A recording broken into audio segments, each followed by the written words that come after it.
Nuestra alma es diferente. A nuestra alma no se le puede dar cualquier tipo de comida, porque el alma también se enferma. Y a veces hay gente en la iglesia que no levantan cabeza, ¿me explico? Gente que siempre están decaídos, están tristes, oras por ellos, escuchan los mensajes, pero que no terminan como de arrancar, yo digo, ¿no? Y es que a veces no se dan cuenta ni ellos que tienen el alma enferma. Y a veces dice, ¿por qué me viene a mí de repente esa tristeza cuando yo estaba bien la semana pasada? ¿O por qué me pasa a mí esta cosa o aquella otra? Y es que uno tiene que ir al manual, a la escritura, y pedirle al Señor olfato y discernimiento espiritual. Y el Señor te va a mostrar probablemente qué es lo que está pasando en tu vida, que a lo mejor llevas años con esa enfermedad espiritual, esa enfermedad del alma, y tú ni siquiera te has dado cuenta. ¿Saben que un día el Señor Jesucristo entró a predicar a una sinagoga? Las sinagogas no son como así, como tenemos el culto nosotros, donde están todos juntos, ¿no? Las mujeres, los hombres, los niños, las niñas. No, las sinagogas nunca han sido así, ni en el pasado ni ahora. Las sinagogas son para la reunión principal para los hombres, solamente los varones. Y los niños que han hecho bar mitzvah, que han hecho una ceremonia que pasan de niño a hombre a partir de los 12 años y están con sus papás. Y las mamás y las niñas, ¿dónde están? Aparte, o en el balcón arriba, detrás de una pared, detrás de unas cortinas. Hoy en el culto lo pueden ver, pero no pueden estar juntos, hombres y mujeres. Aunque fueran marido y mujer, no pueden estar juntos. Ellas pueden ver al que predica, ellas pueden ver hacia afuera, pero los que están hacia afuera no las pueden ver a ellas, porque están como detrás de unas cortinas, ¿verdad? Detrás de unas celosías y no las pueden ver. Pero dice la Biblia que un día el Señor Jesucristo llegó a una sinagoga y dice que en medio del mensaje se para, lo interrumpe porque dice que vio a una mujer encorvada desde hacía 18 años. Repito, de adentro hacia afuera se podía ver, pero del púlpito, de la plataforma, allá nadie podía ver a las mujeres. Pero ella vio, porque lo que el hombre no ve, Dios lo sabe y lo conoce perfectamente. Y da igual dónde te escondas, da igual dónde vivas, da igual dónde estés, el Señor sabe dónde estás y cómo estás. Hizo algo que rompió todas las estructuras religiosas de cualquier sinagoga del mundo. Le dice a la mujer, ven, y la pone delante de todos los hombres. Y seguramente habrán dicho, ¿qué está haciendo este hombre? Esto es un pecado, esto es una falta de respeto, esto es una falta de reverencia. ¿Qué está haciendo este hombre? Poner en medio de nosotros a una mujer. Y dice la Biblia que esta mujer no se podía enderezar. Estaba totalmente curvada su columna vertebral. Y dice que llevaba en esa condición lamentable 18 años de su vida. No se perdió un culto, no se perdió una reunión en 18 años, pero siempre estaba igual o peor. Y esa historia solamente está en el Evangelio de Lucas. Marcos no habló de ella, ni Mateo, ni Juan, pero Lucas sí. Y Lucas dice la Biblia que era médico. Y Lucas la observó, a Lucas le contaron los síntomas que tenía y él llegó a la conclusión de que de ninguna manera esta mujer nunca se iba a enderezar. Ahora, el problema aparentemente era un problema físico, pero sin embargo la Escritura dice que tenía espíritu de enfermedad y por eso no se podía enderezar. Fíjese la preposición, las preposiciones son muy importantes, hermano, muy importantes. Como cuando el Señor le dijo a Moisés, desde hasta será tu territorio, pero no te salgas de ahí porque no te voy a dar nada, pero desde aquí hasta allí todo será tuyo. Las preposiciones en la Biblia son tremendamente importantes. Y por eso dice la Biblia que de ninguna manera se podía enderezar, porque era una persona que estaba que tenía espíritu de, no dice un espíritu, sino espíritu de. ¿Y cuál es la diferencia entre tener un espíritu o tener espíritu de enfermedad? Bueno, tener un espíritu significa tener un demonio. ¿Sí o no? Tener un espíritu significa tener una presencia demoníaca en tu cuerpo, y entonces cuando una persona tiene eso, las evidencias son muy distintas, amigo. No es lo mismo tratar con un esquizofrénico, no es lo mismo tratar con una persona, digamos, poseída, que con una persona, por ejemplo, que le dan ataques epilépticos, aunque a veces a endemoniados le pasan esas cosas, pero la sintomatología, la patología de la persona es completamente diferente, y es una lástima cuando a un endemoniado se lo trata como a un loco, o a un loco se lo trata como un endemoniado, que es muchas veces lo que pasa en las congregaciones. No, él está endemoniado. No está endemoniado, tiene un problema psicológico, problema mental. Por eso hay que orar mucho y pedir sabiduría y discernimiento al Señor para saber ayudar a cada persona según su verdadera necesidad, y no lo que a mí me parece que tiene. Porque le puede hacer muchísimo daño a una persona, ¿verdad? Ella tenía espíritu de enfermedad, una tendencia a la enfermedad, una tendencia a ese tipo de problemas que se manifestaban evidentemente de una forma física. Es como personas que tienen tendencia al desánimo, tendencia a la depresión, una tendencia, ¿verdad?, a la crítica, una tendencia al desánimo. Cada uno de nosotros tenemos áreas de debilidad dentro de nosotros, ¿sí o no? Claro que sí, unos más y unos menos, unos más evidentes que otras, pero todos tenemos tendencia, ¿verdad? Hay gente que tiene tendencia a hablar más de la cuenta, ¿sí o no? Bueno, aquí no en Guatemala, porque ustedes están en un nivel espiritual diferente al nuestro, ¿no? Pero hay gente que tiene una tendencia a... Me dijo una hermana, dice: hermano, ¿usted cree que yo tengo don de lenguas? Y la miré así de arriba abajo y le digo: no sé si lo suyo es don de lengua, pero tiene una lengua que parece un don, hermana. ¿Sabe? Así que esta mujer tenía espíritu de enfermedad. Jesús, cuando oró por ella, no se manifestó como el endemoniado gadareno, revolcándose, pateando, con espumarajos, con actos de violencia, sino que ella no se movió, no le pasó nada, no hizo nada dramático, no hizo un show, no hizo un espectáculo, sino que el Señor dice que puso las manos sobre ella, cosa que nunca hizo con ningún endemoniado, y le dijo: mujer, eres libre de tu enfermedad. Y entonces dice que ella inmediatamente se endereza. Y claro, el principal de la sinagoga, ante semejante milagro, tenía que haber dicho: gloria a Dios, qué bendición que a esta hermana, que la hemos tenido 18 años en la congregación, por fin puede enderezar su vida y hacer una vida normal. ¿No hubiera sido lo más lógico esa reacción? Pues no fue esa la reacción. No le gustó nada, lo que estaba sucediendo allí. Y entonces se levanta y dice: 6 días hay en que se debe trabajar. En estos vengan, pero no en día de reposo.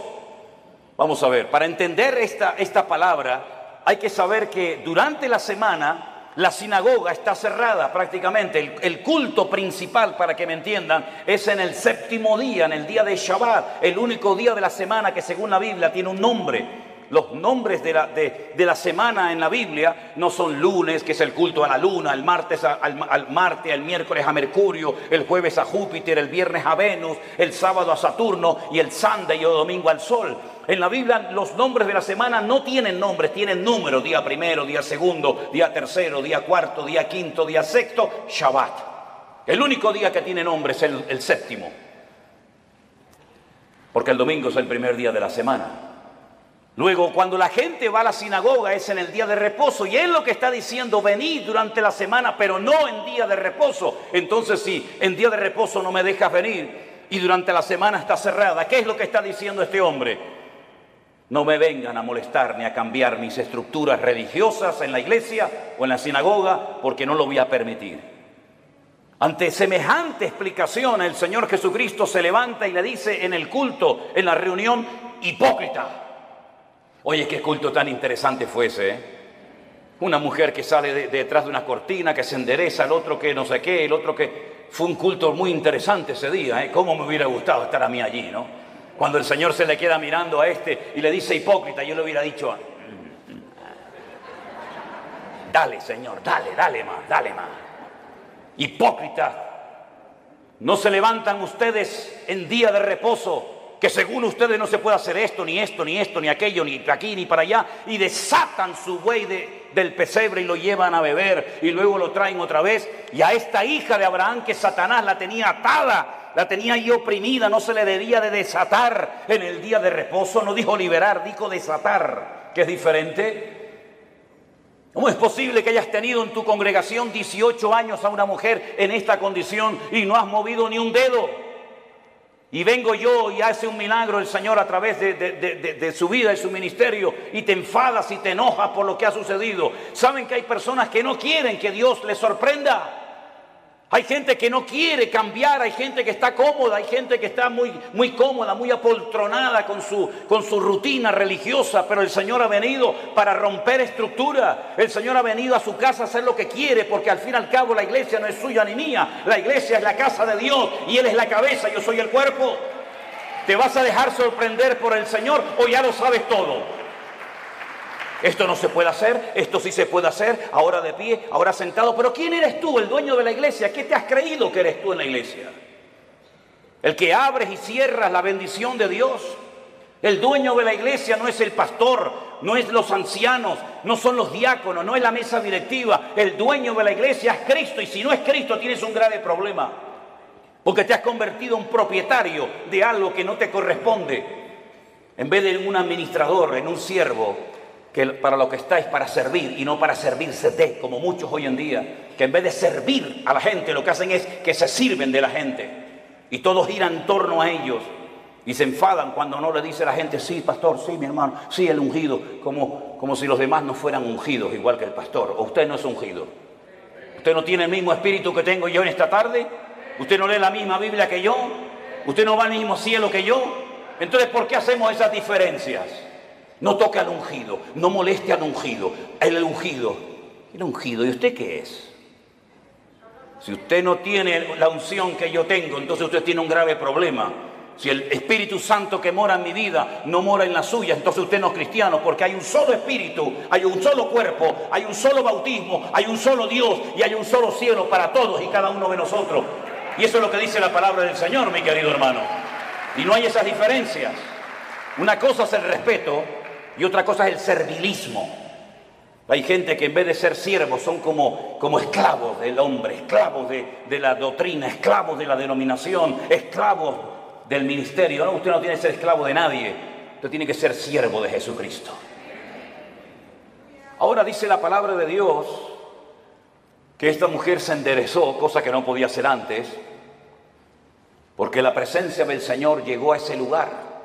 Y donde está el Señor tienen que haber cambios.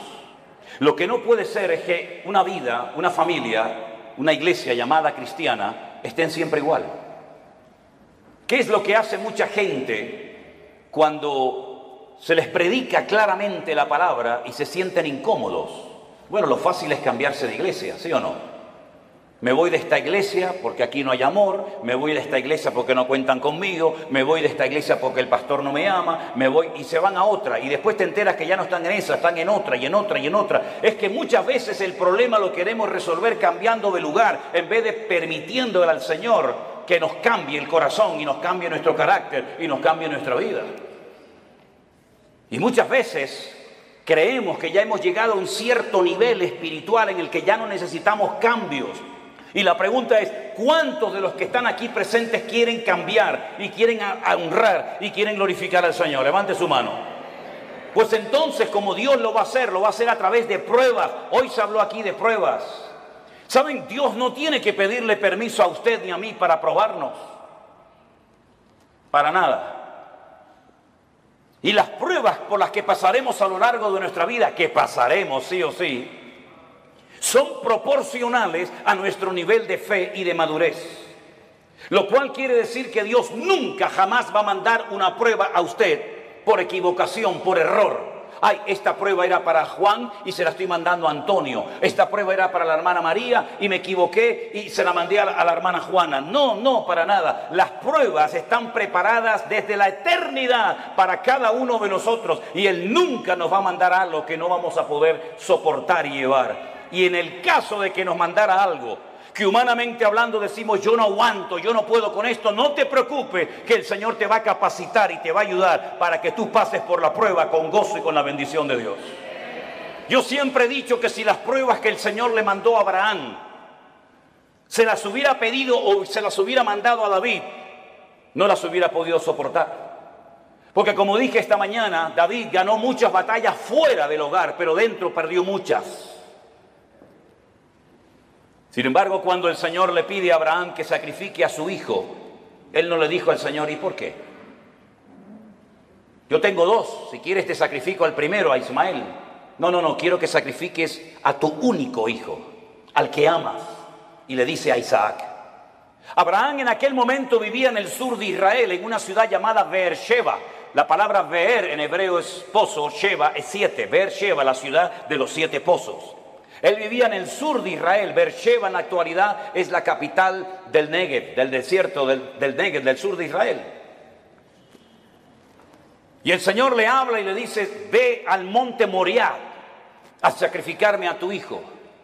El monte Moriah está en Jerusalén. Es el monte donde tiempo más tarde se construiría el templo de Salomón.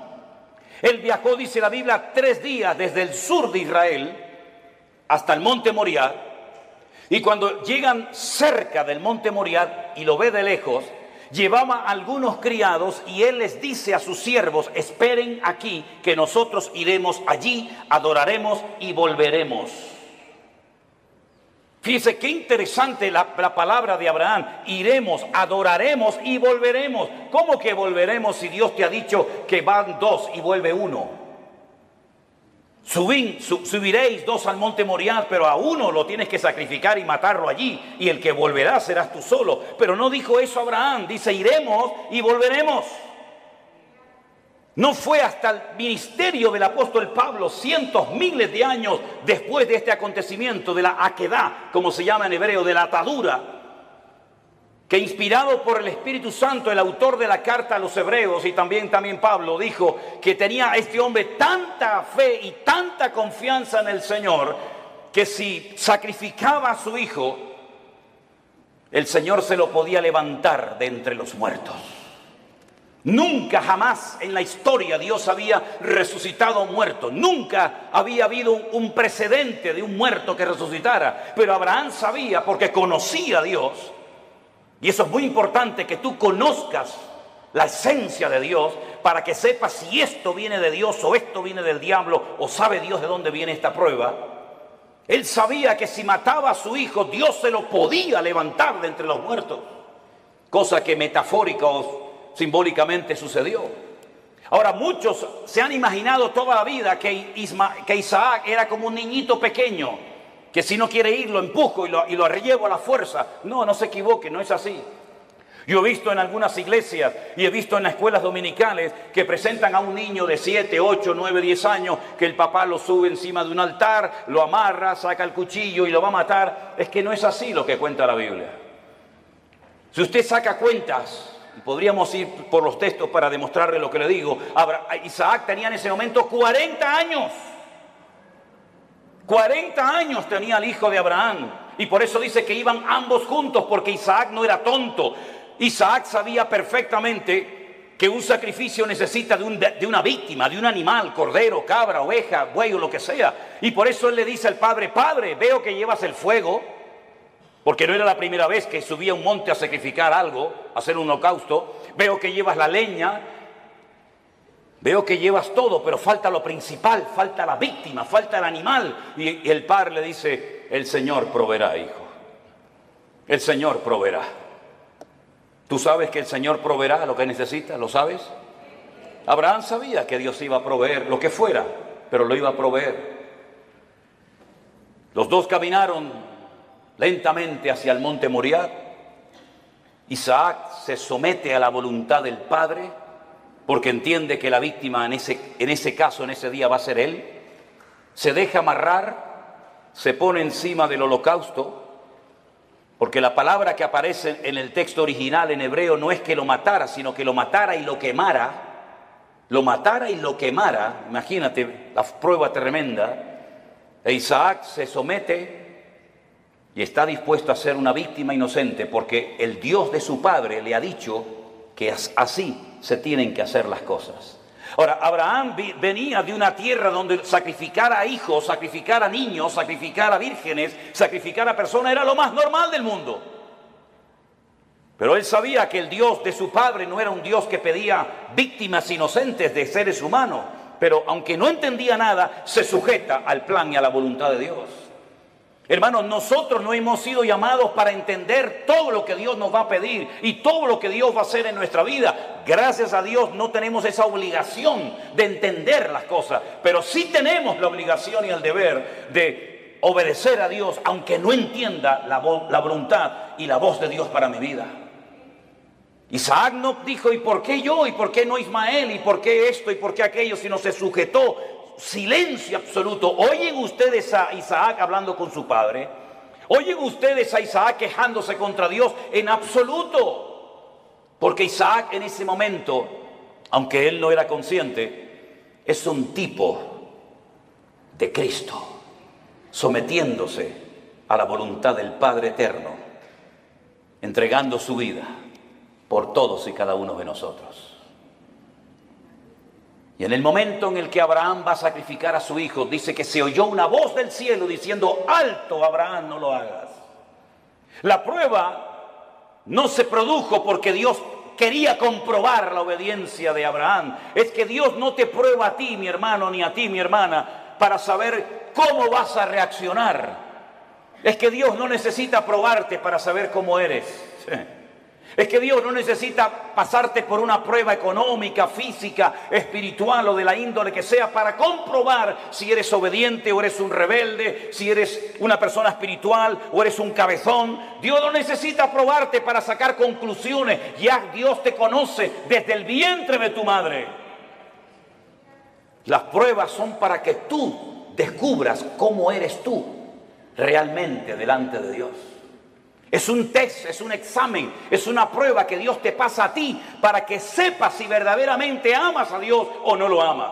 Para que te des cuenta si eres tan obediente como dices o aparentas ser. Las pruebas no son para demostrarle a Dios nada, son para demostrarte a ti mismo el tipo de creyente que tú eres. No el que te gustaría ser, sino el que realmente eres en ese momento. Y en esa prueba sale tu verdadero yo. Sale lo mejor de ti o puede salir lo peor de ti. Es en la prueba donde se ve realmente si se puede contar contigo. Todo eres bla, bla, bla, bla, bla, planes, proyectos, ideas, pero a la hora de verdad no vales para nada. Es en la prueba donde se demuestra si tú verdaderamente tienes paciencia y tienes temor de Dios y respetas al Señor y estás dispuesto a sacrificarte. Las pruebas, repito, no son para demostrarle a Dios nada. Las pruebas son para que tú te des cuenta el tipo de madurez, tus debilidades, tus carencias o tus puntos fuertes. Y es interesante notar que no fue necesario que Abraham sacrificara a Isaac, porque quedó bien claro para todo el mundo allí presente y para las futuras generaciones que Abraham era un hombre que amaba a Dios. Fíjense qué interesante que Abraham nunca leyó la Biblia. Abraham nunca leyó los Proverbios. Abraham nunca supo nada del Apocalipsis. Abraham nunca tuvo un pastor. Abraham nunca habló en lenguas. Abraham nunca, jamás asistió a ninguna congregación. Pero entonces, ¿cómo tenía tanto conocimiento de Dios sin pastor, sin iglesia, sin escuela bíblica, sin iglesia virtual, sin nada? ¿Cómo llegó a conocer tanto ese hombre a Dios? Porque Abraham se terminó dando a conocer como el amigo de Dios. ¿Y por qué fue amigo de Dios? Porque Jesús tiempo más tarde dijo, ¿queréis ser mis amigos? Pues haced todo lo que yo os mando. Esos son los amigos verdaderos de Dios. Aquellos hombres y mujeres que aunque no entienden lo que está pasando, ni cuánto va a durar la prueba, son capaces de someterse a la voluntad de Dios sin entenderlo todo, pero que conocen a Dios por la comunión y por la relación que tienen con Él. ¿Cuántos dicen amén? Lo mismo le pasó a José. José nunca fue a ninguna iglesia. José nunca tuvo un pastor que le instruyera, que le ayudara, que le aconsejara. José nunca leyó la Biblia, pero cuando llegó el momento de la prueba más grande de su vida, Él salió corriendo porque él dice, ¿cómo voy yo a pecar contra mi Dios haciendo semejante cosa? ¿Cómo él sabía si no estaban los 10 mandamientos escritos? No estaba ni una palabra, ni una coma, ni una tilde de la Biblia escrita. ¿Cómo él sabía que eso no le agradaba a su Dios? Porque el que conoce a Dios sabe lo que a Dios le agrada y lo que Dios abomina. ¿Por qué hay tanta gente en las iglesias hoy en día que están todo el santo día pidiendo confirmación? ¿Me puede el Señor confirmar si estoy llamado o no? ¿Me puede el Señor confirmar si tengo que ir allí o no? ¿Qué confirmación necesitas tú, mi hijo? Lea la Biblia, métase en la comunión con el Señor y no va a necesitar que nadie le ponga la mano encima para que le diga lo que usted tiene que hacer. Esa dependencia enfermiza de la oveja, del pastor, como si el pastor fuera su papá, como si el pastor le tiene que decir, vaya al baño ahora. No, ahora no vaya al baño, vaya para allá. No, eso no es así, hay que ya crecer, hay que madurar, hay que aprender a ser autodidactas, porque llegará el momento que no existirá iglesia virtual, que no nos dejarán predicar en YouTube, que no nos dejarán predicar en Facebook. Llegará un momento que nos arrancarán las Biblias, llegará un momento que nos perseguirán, y en ese momento todo lo que han aprendido, si es que han aprendido algo, es lo que te va a mantener firme contra los ataques que vendrán en el futuro, mi querido hermano. No dependa de mí, por el amor de Dios, no dependa de la iglesia, dependa del Dios Todopoderoso, aleluya. Y si no lo aprende, dudo que aguantes la prueba, porque la prueba solamente la aguantan los que aman a Dios. Yo he descubierto eso, hermanos. Las pruebas no las sacan con buena nota, con buena calificación los que han aprendido a cantar muy bien. Las pruebas no las aprueban aquellos que saben, digamos, predicar muy lindo. No, las pruebas las aprueban con muy buena nota los que en el fondo aman a Dios con toda su alma y con todo su corazón. Porque cuando una persona ama, hace cualquier locura. Cuando una persona ama, está dispuesta a poner a un hijo sobre un altar y degollarlo como si fuera una bestia. Cuando una persona ama, es capaz de oír de los labios de Cristo, vas a morir crucificado como yo. Y Pedro dice, tú sabes que yo te amo, Señor. Cuando una persona ama, está dispuesta a estar solo en una cárcel, sabiendo que no estoy solo, sino que Él está conmigo y puedo terminar mi carrera y guardar la fe. Y cuando uno ama a Dios de todo corazón, puede escribir una carta diciendo, en mi primera defensa ninguno estuvo a mi lado, todos me desampararon. Pero no lo habla desde la amargura, no lo habla desde el rencor o el resentimiento, sino que dice, no se preocupen, hermano, Demas me abandonó, Alejandro me causó muchos males, el otro se fue por aquí, el otro se fue por allá, me sacaron de la celda, me llevaron al juicio, nadie estuvo a mi lado, pero el Señor estuvo a mi lado y me dio fuerzas, aleluya, y me guardó de la boca del león. En el peor momento de su vida, cuando todos, Timoteo, Tito, Priscila, Aquila, Silas, el otro tenían que estar con Pablo, ni uno apareció. Pero el Señor estuvo a mi lado y me libró de la boca del león y me seguirá librando. A Él la gloria y la honra y el imperio por los siglos de los siglos, dice Pablo. A ese nivel tenemos que llegar. A ese nivel de fe, a ese nivel de madurez, a ese nivel de esfuerzo y sacrificio es al que tenemos que llegar todos y cada uno de nosotros. Porque todos vamos a ser probados en mayor o en menor medida. Y dice la Biblia que los que son fieles y aman al Señor, Dios nos guardará de la hora de prueba que ha de venir sobre todas las naciones de la tierra. Hace años atrás la gente de Europa venía a América, cuando el continente europeo quedó totalmente arrasado por la Segunda Guerra Mundial. Alemania quedó destrozada completamente, Italia quedó destrozada, toda Europa plagada de muertos, edificios derrumbados, familias destruidas, 6 millones de judíos asesinados en los campos de exterminio nazi. No había esperanza, no había trabajo, no había comida, no había nada. La gente cogía barcos y se iban a Argentina, se iban a Cuba, se iban a Venezuela, como mis antepasados se fueron en barcos de vela a Cuba, Argentina, a Venezuela, porque eran países que ofrecían una esperanza a millones de personas que lo habían perdido todo, padre, madre, salud, casa, de todo. Pero ya eso pasó a la historia, mis queridos hermanos. Y más ahora que hemos conocido y hemos descubierto la perla de gran precio, que es nuestro Señor Jesucristo. Yo no necesito ir a los Estados Unidos para ser bendecido. Yo no necesito irme a países árabes o a Dubái, porque allá hay mucho trabajo.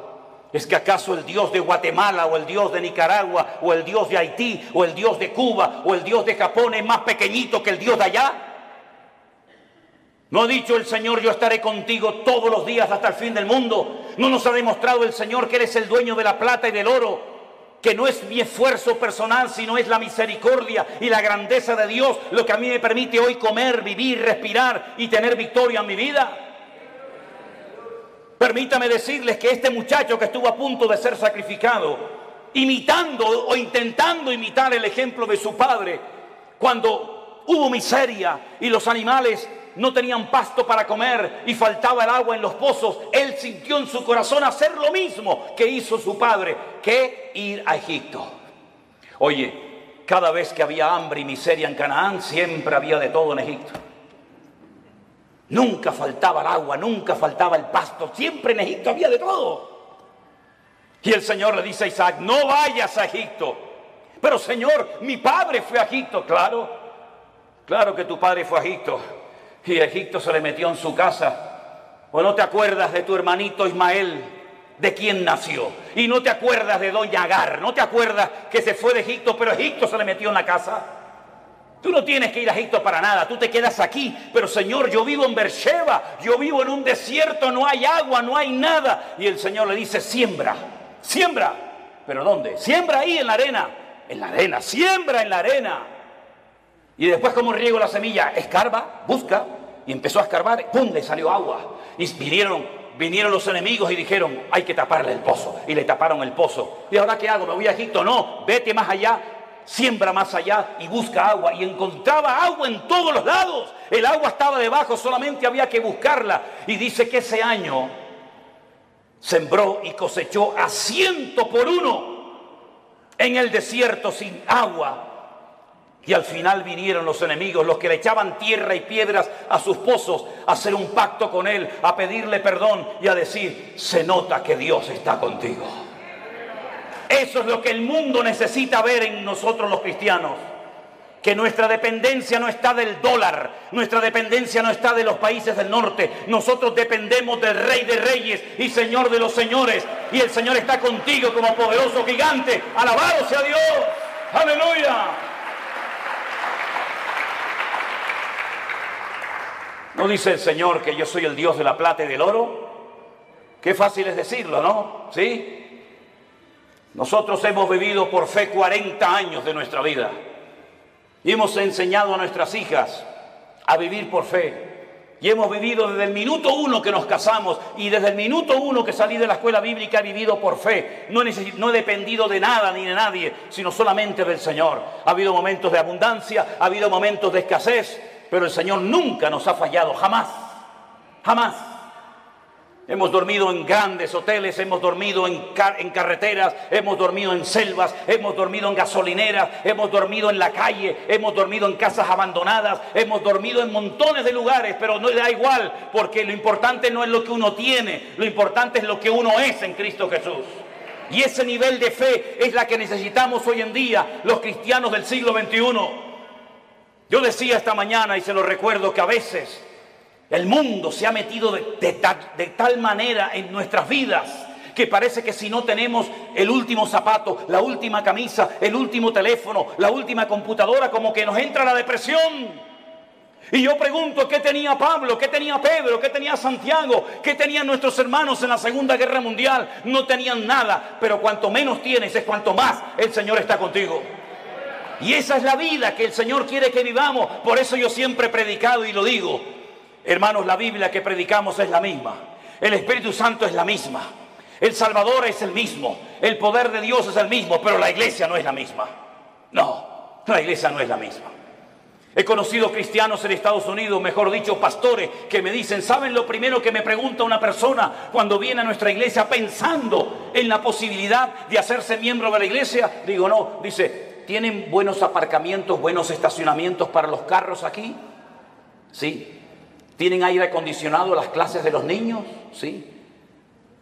¿Las butacas de la iglesia son de madera o son así mulliritas?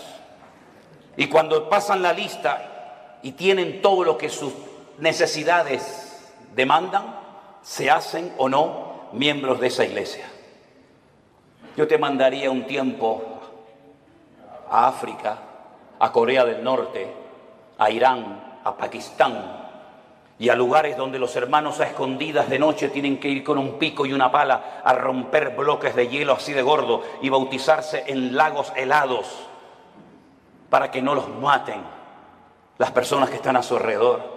Te mandaría a lugares donde solamente hay una Biblia para toda la iglesia y los hermanos se la pasan de unos a otros durante varios días y la copian a mano. Y yo tengo Corintios, yo tengo Efesios, yo tengo Gálatas, yo tengo Romanos, yo tengo los Proverbios, porque hay una sola Biblia para toda la iglesia. Cuando estábamos en Kenia y nos enfermábamos,